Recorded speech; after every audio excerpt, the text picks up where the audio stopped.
Welcome to Washington Today for Friday, January 28th, 2022. I'm Nkoyo Iyamba. Here are some of today's headlines.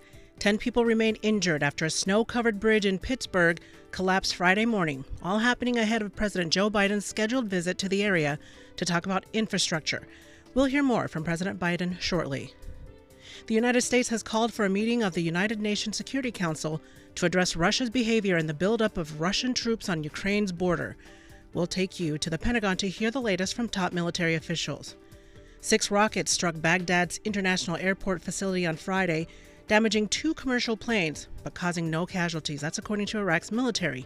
The Associated Press reporting that the attack marks an escalation of a series of rocket and drone strikes that have targeted the U.S. and their allies, as well as Iraqi government institutions since the start of the year. This recent attack, though, follows the second anniversary of the U.S. strike that killed Iranian General Qasem Soleimani and Iraqi militia commander Abu Mahdi al-Muhandis. We begin in Pittsburgh, where a 50-year-old bridge collapsed at 7 a.m. Friday, requiring rescuers to rappel nearly 150 feet and form a human chain to reach occupants of a bus that had plummeted into a park ravine. The collapse came hours before President Joe Biden was to visit the city to discuss infrastructure. At least 10 people were injured, but officials report no fatalities. Let's listen in on President Biden speaking to officials at the site of the bridge collapse.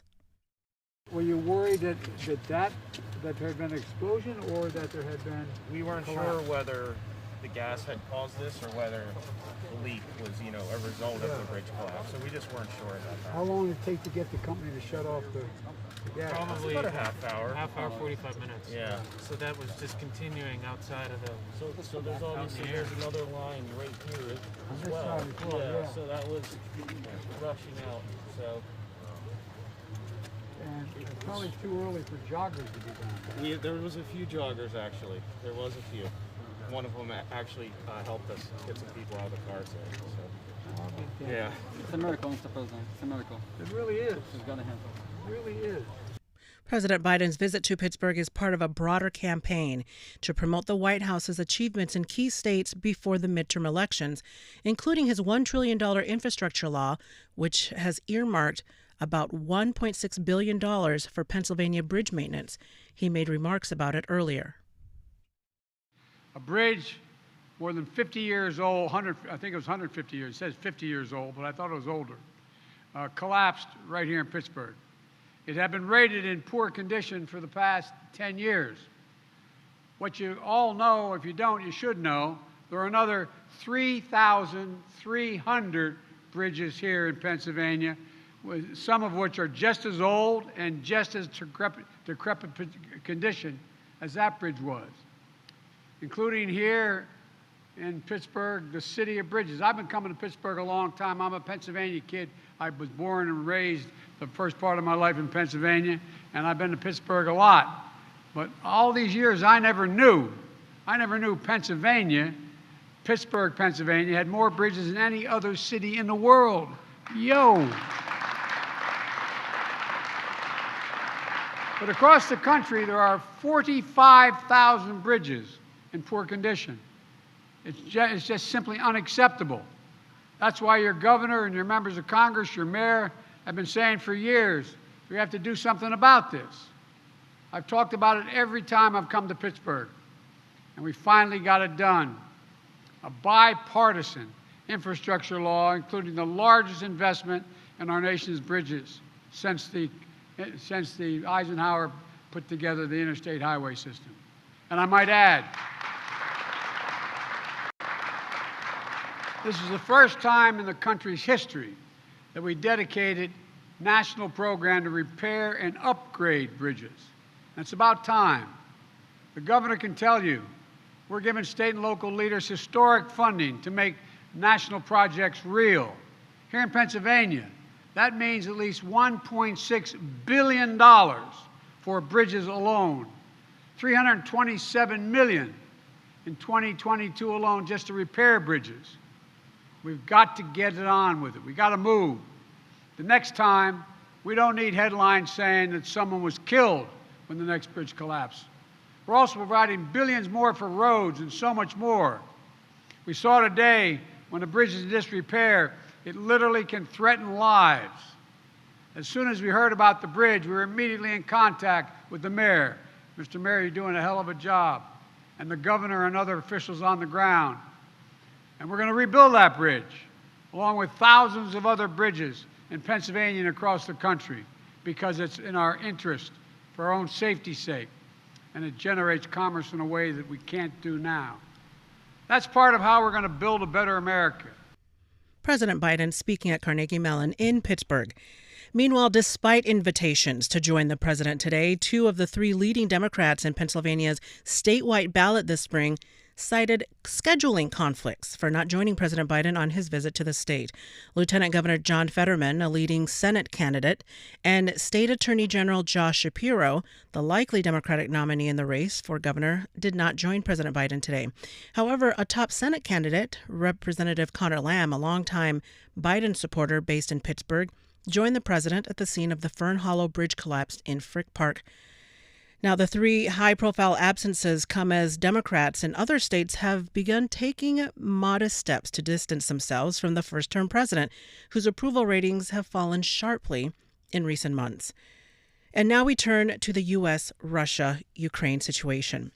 NATO Secretary General Jens Stoltenberg said the alliance is prepared for worst and best-case scenarios as tensions between Russia and Ukraine continue to be high. Here's NATO Secretary Jens Stoltenberg responding to questions from CBS's Margaret Brennan. But what I hear you saying there is that the intention of a deployment would be to contain the possibility of a regional conflict that would affect your members, not to deter Russia from attacking a country that is not a member, although a valued partner. Is that correct? It's correct that we are not planning to deploy NATO combat troops to Ukraine. And neither is the United States. But don't you think, and neither is the United States, President Biden has made that clear.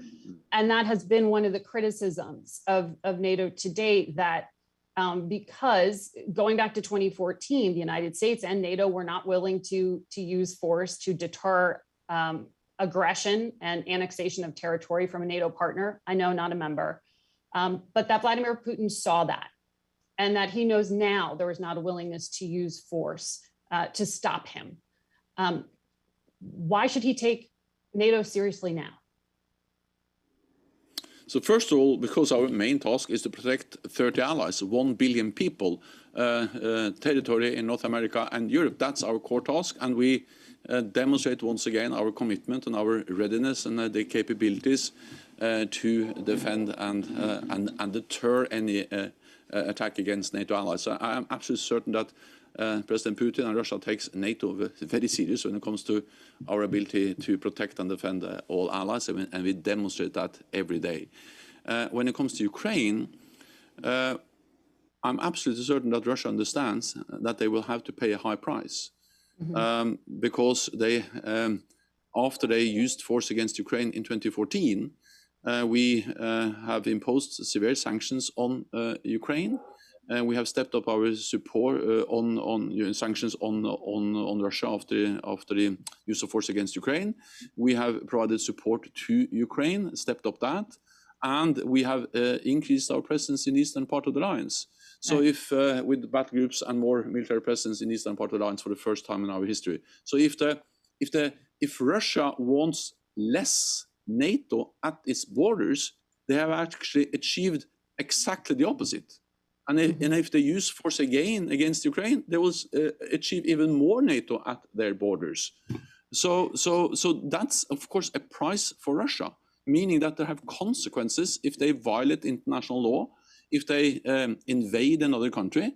But the consequences are different if they invade a partner, Ukraine, than if they invade a NATO ally.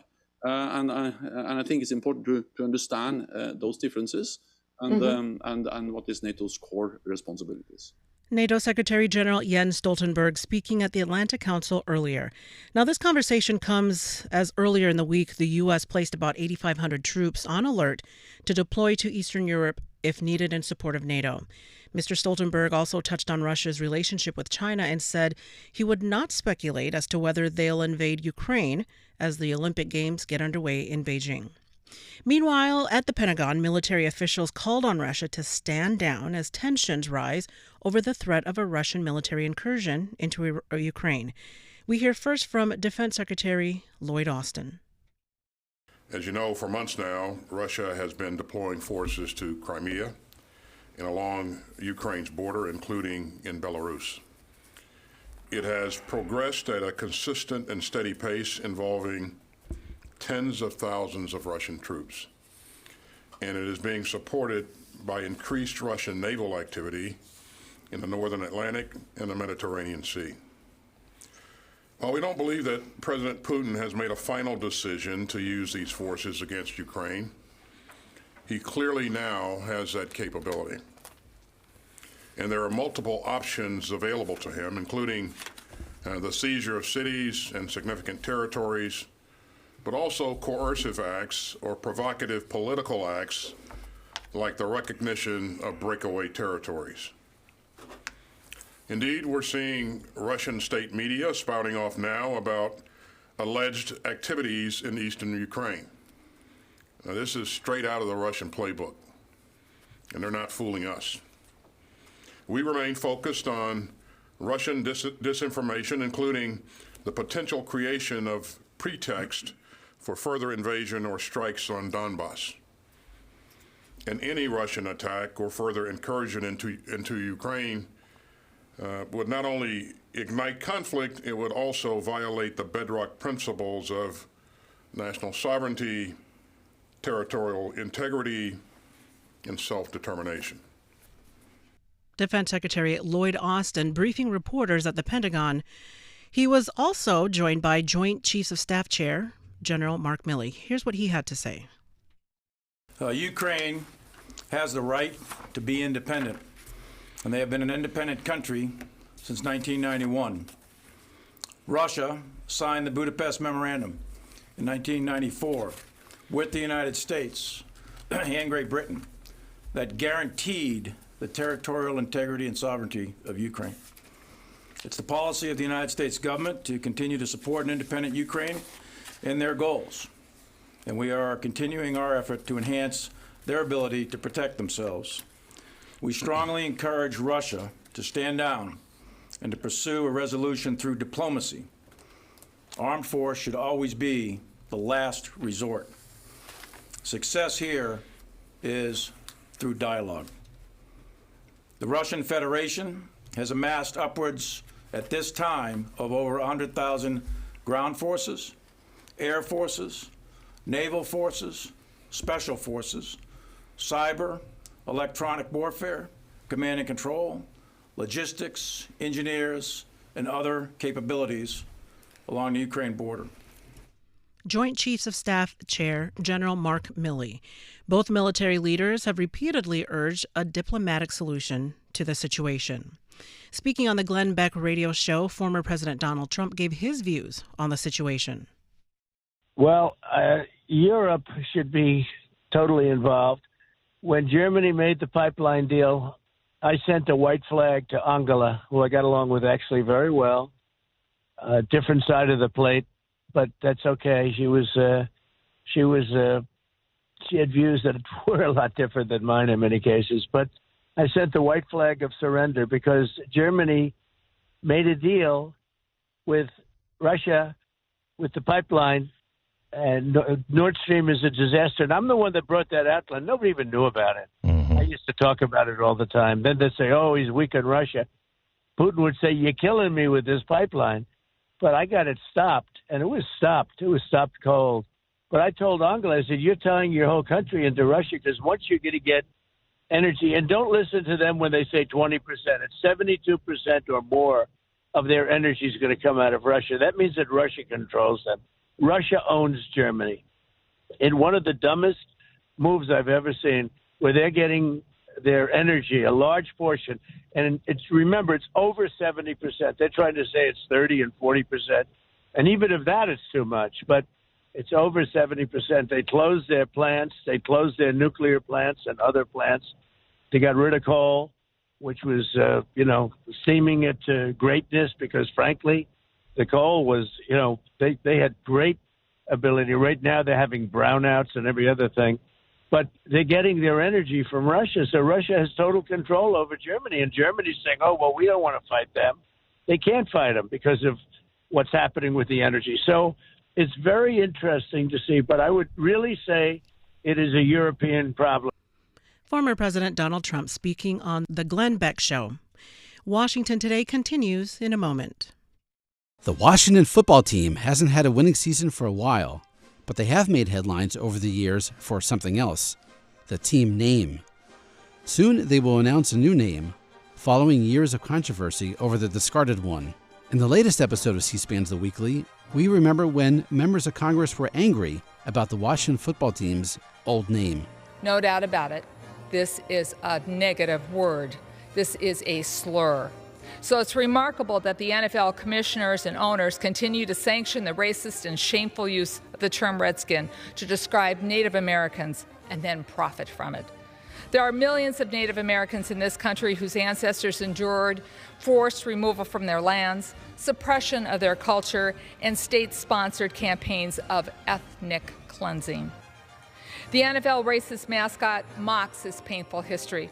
C-SPAN's The Weekly. Find it and follow wherever you listen to podcasts.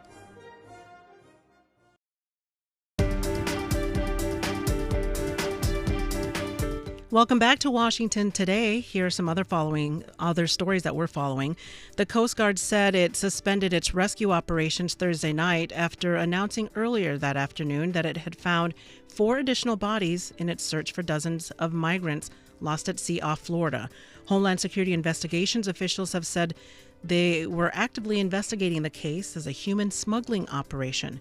The Associated Press reporting that authorities have now found a total of 5 bodies, leaving 34 missing 5 days after the vessel capsized on the way to Florida from the Bahamas, just 55 miles east of Miami. The House committee investigating the U.S. Capitol insurrection subpoenaed more than a dozen individuals today who it says falsely tried to declare Donald Trump the winner of the 2020 election in 7 swing states. TheHill.com reporting that the panel is demanding information and testimony from 14 people who the panel says allegedly met and submitted false electoral college certificates declaring Trump the winner of Arizona, Georgia, Michigan, New Mexico, Nevada, Pennsylvania, and Wisconsin. Now, that's according to a letter from Mississippi Representative Benny Thompson, the Democratic chairman of the panel. President Joe Biden won all 7 states. Now, Republican Florida Governor Ron DeSantis poses a bigger threat to President Joe Biden in 2024 than former President Donald Trump. That's according to a new Marquette Law School survey. Newsweek is reporting that President Biden would beat both Republican contenders, but his lead is smaller against the Florida governor. The survey asked 1,000 adults how they would vote if the 2024 presidential election were held on that day. Biden had a 43% support, with Trump on 33%. That's according to the poll. There's another 16% that said they would vote for someone else, and 6% said they wouldn't vote. In a Biden-DeSantis matchup, however, the president's lead slips to just 8 percentage points. Marquette recorded support of 41% for Biden and 33% for DeSantis. On Fox News, former Vice President Mike Pence spoke about President Biden's policies. But I got to tell you, the gasoline prices are like nothing I have ever seen. But again, once again, it's the result of the policies of the Biden-Harris administration. We had achieved energy independence for the first time in 70 years by unleashing American energy as never before. And energy prices were low across the board from day one. I mean, think about this, Jesse, that here's an administration, one of the first things they do is shut down an American pipeline, the Keystone Pipeline, and authorize the construction of a Russian pipeline to Germany to make Germany and Europe more dependent on Russian natural gas. The policies of this administration are, I want to say that they make no sense, but frankly, they do make sense to the radical left. When's the last time you talked to former President Trump? You guys good? We talked last summer, and I've said many times, that it was difficult. January 6th was difficult. It was a tragic day in the life of the nation. I know I did my duty under the Constitution of the United States, but the President and I sat down in the days that followed that. We spoke about it, talked through it. We parted amicably. Former Vice President Mike Pence speaking on Fox News. The headline at WashingtonTimes.com reads, GOP woos minorities with meals, movie nights at new community centers in cities, border towns. That's by Washington Times Capitol Hill reporter Mica Soellner. Where are these new centers? So these new RNC-run centers are popping up all across the country. We're seeing them in key swing states. We're seeing them in Georgia, Texas, Wisconsin, California, and the latest one opened today in North Carolina, just to name a few of the states, but they are highly expanding. Now, your article quotes an RNC director in that area saying, quote, "We just look to where there is going to be the most impactful place. For the most part, it happens to be where the Black-owned businesses are, where the Asian Pacific American businesses are, and where the Hispanic-owned businesses are." Now, this begs the question, are these areas where there are reports of redistricting, removal, and or limited ballot drop boxes, or the closure of voting cities, all in a state where Texas Governor Greg Abbott signed a bill into law that limits the teaching of critical race theory? If so, with all of that as a backdrop, what is the GOP's recruitment message to Blacks and Hispanic voters? Yeah, so we are seeing them in areas where there's tightened restrictions or movements to tighten voting procedures in places like Texas and Florida. So the GOP is trying to send a message to, recruit more minority support through a message of economic opportunity and education, as we saw mirrored in Virginia Governor Glenn Youngkin's campaign, which he successfully ran on.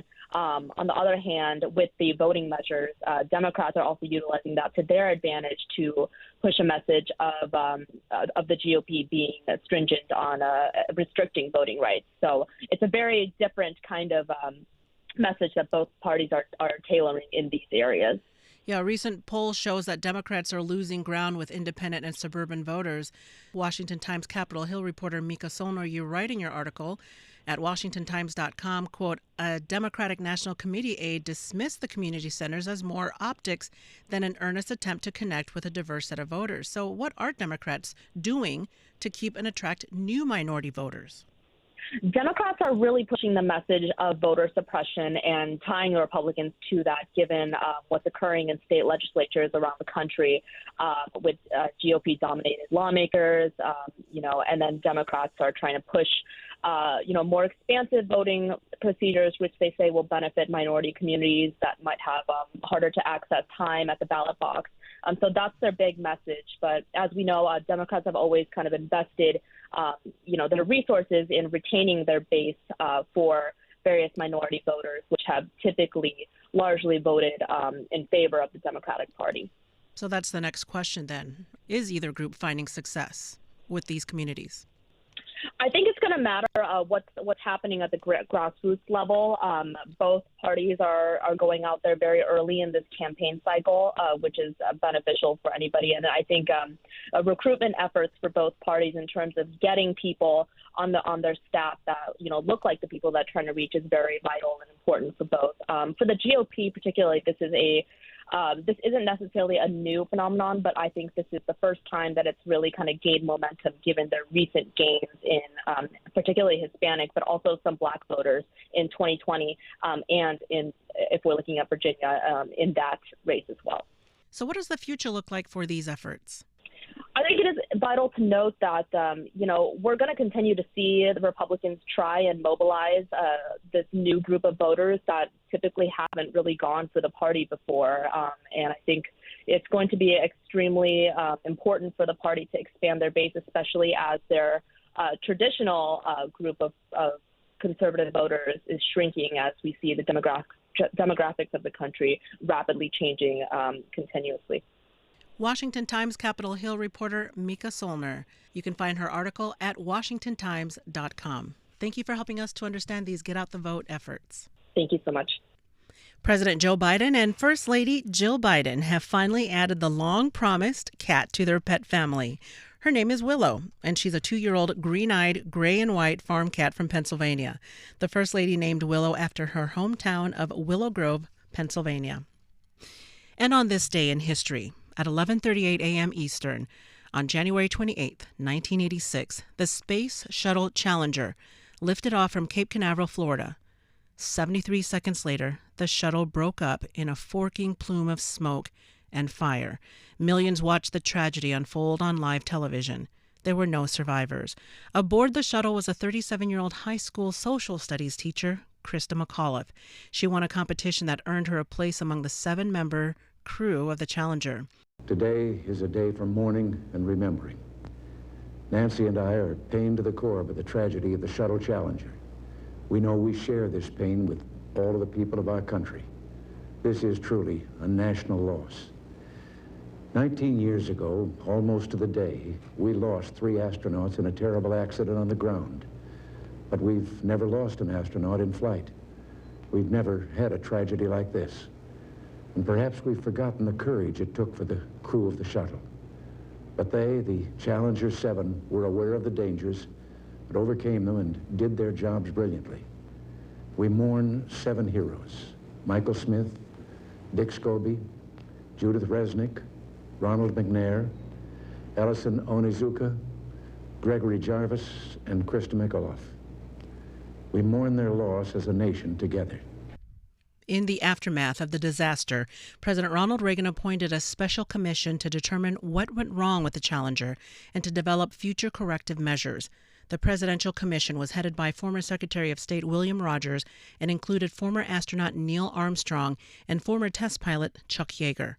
The Space Shuttle Challenger explosion on this day in history. A reminder that all of our coverage is online anytime at cspan.org. And if you missed any of this program, you can find it at cspan.org/podcasts or wherever you listen to podcasts. Also, if you'd like more on the stories that are shaping Washington, delivered daily right to your inbox, you can subscribe to C-SPAN's evening newsletter, word for word. Just go to cspan.org/connect to subscribe. I'm Nkoyo Iyamba. Thanks for listening today to Washington Today.